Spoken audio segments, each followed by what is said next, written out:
좋은 교회, 좋은 TV. 세상 사람들은 낮은 곳에 있기보다는 높은 곳에 있기를 원합니다. 그래서 가난한 사람들과 마음을 나누기보다는 조금 더 높은 사람들과 함께 하기를 원하고, 내 자신을 조금 더 부풀려서 거짓으로 자신을 포장하죠. 그러나 우리 하나님께서는 그런 분이 아니십니다. 우리 하나님께서 육신의 옷을 입고 이 땅에 오셨을 때에는 늘 가난하고 병들고 억누른 자들과 함께 하셨죠. 우리가 예수님의 제자라면 마땅히 그 예수님의 마음을 품어야 할 것입니다. 하나님을 경건하게 사랑했던 다윗 또한 하나님의 마음을 품어서 늘 마음이 그들을 향하고 있었는데요. 오늘 말씀에 다윗은 무엇이라 기도하는지 함께 살펴보도록 하겠습니다. 여호와여, 도우소서. 경건한 자가 끊어지며 충실한 자들이 인생 중에 없어지나이다. 그들이 이웃에게 각기 거짓을 말하며 아첨하는 입술과 두 마음으로 말하는도다. 여호와께서 모든 아첨하는 입술과 자랑하는 혀를 끊으시리니 그들이 말하기를 우리의 혀가 이기리라. 우리의 입술은 우리 것이니 우리를 주관할 자 누구리요 함이로다. 여호와의 말씀에 가련한 자들의 눌림과 궁핍한 자들의 탄식으로 말미암아 내가 이제 일어나 그를 그가 원하는 안전지대에 두리라 하시도다. 여호와의 말씀은 순결하며 흑도가니에 7번 단련한 은 같도다. 여호와여, 그들을 지키사 이 세대로부터 영원까지 보존하시리이다. 비열함이 인생 중에 높임을 받는 때 악인들이 곳곳에서 날뛰는도다. 오늘 말씀에서 다윗은 이렇게 탄식합니다.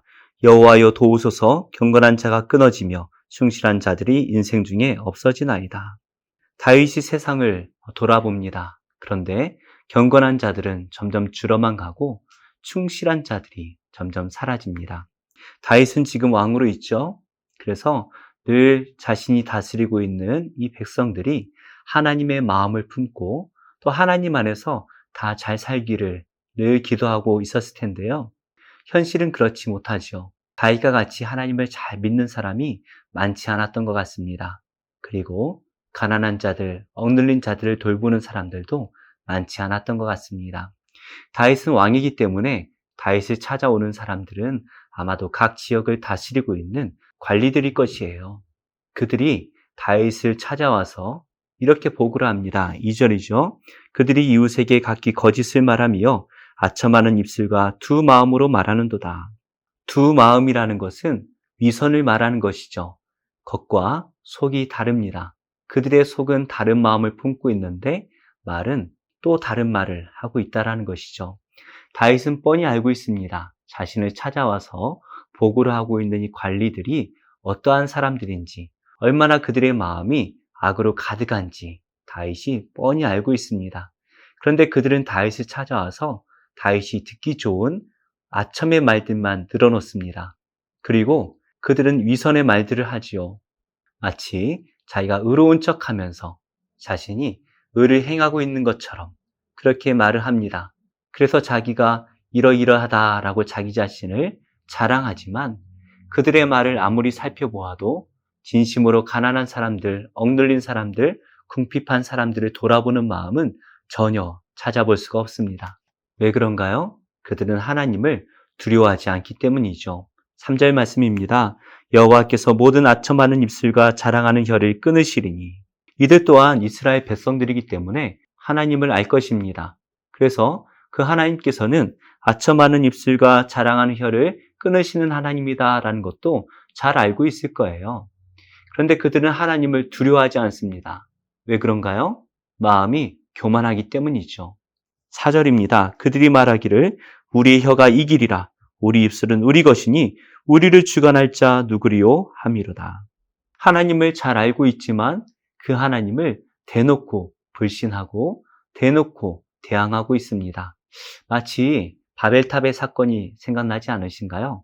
물로 세상을 심판하셨던 그 하나님을 대항해서 높은 탑을 쌓으며 하나님을 대항하는 이 바벨탑 사람들과 같이 이 약한 자들이 자신의 교만을 쌓으면서 하나님을 두려워하지 않고 오히려 누가 우리를 주관하겠는가 라고 외치며 하나님을 대적하고 있습니다. 세상이 그렇습니다. 의로운 자를 무시하고 하나님을 전혀 의식하지 않습니다. 오직 자기의 교만만을 쌓아가죠. 그런데 걱정되는 것은 그들이 그렇게 잘 되는 것을 보면서 이렇게 세상이 돌아가는 것은 아닐까, 악한 자들이 세상을 완전히 지배해버리는 것은 아닐까 걱정스러운 마음도 있습니다. 그러나 걱정할 필요가 없죠. 우리는 이 암울한 세상 가운데 소망이 있습니다. 그것은 바로 가난한 자와 억눌린 자, 의로운 자들을 돌아보시는 하나님이 계시기 때문이죠.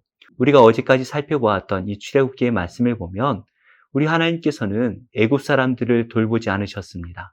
악한 애굽 사람들이 학대하였던 그 노예였던 이스라엘 백성들을 하나님께서 돌보고 계셨죠.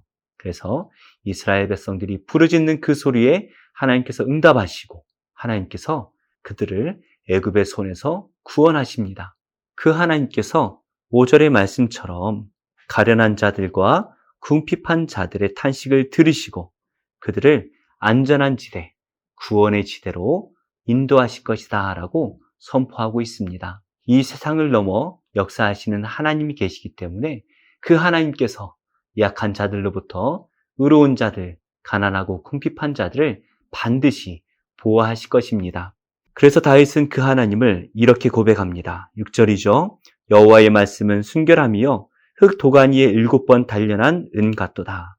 순결하다라는 말은 썩이지 않고 순수하다라는 말입니다. 아까 악한 자들의 특징은 무엇이었습니까? 두 마음을 품었죠.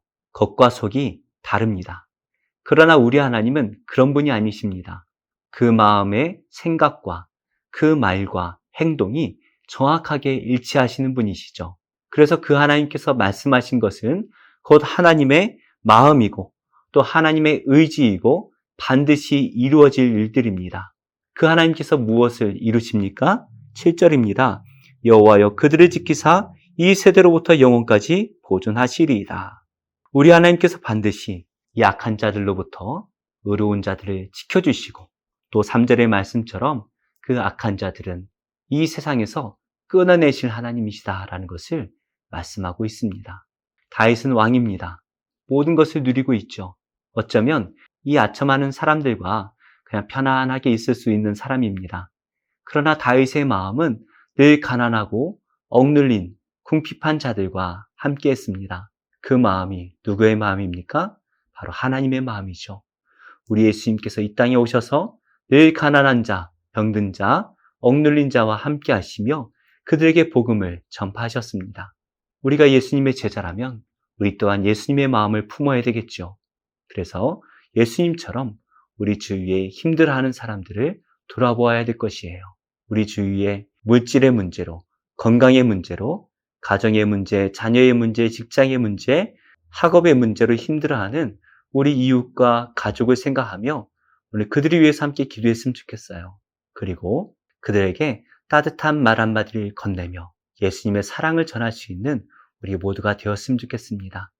이렇게 함으로써 우리 마음에 하나님의 마음을 품고 이 악한 세상에 하나님의 나라를 세워나가는 복된 성도들이 되시기를 예수님의 이름으로 축복합니다.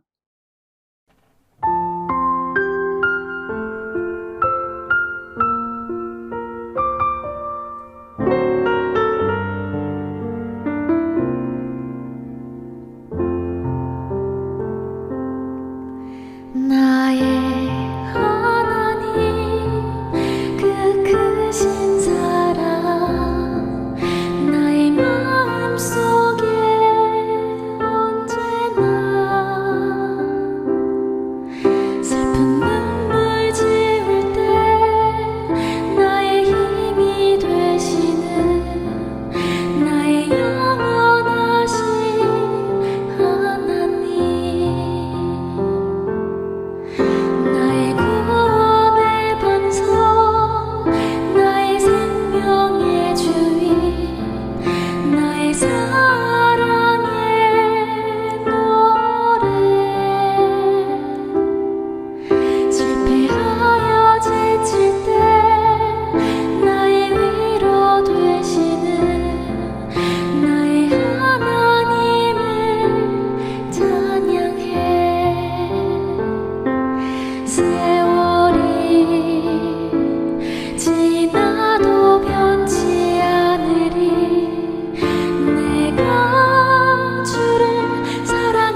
좋은 교회, 좋은 TV.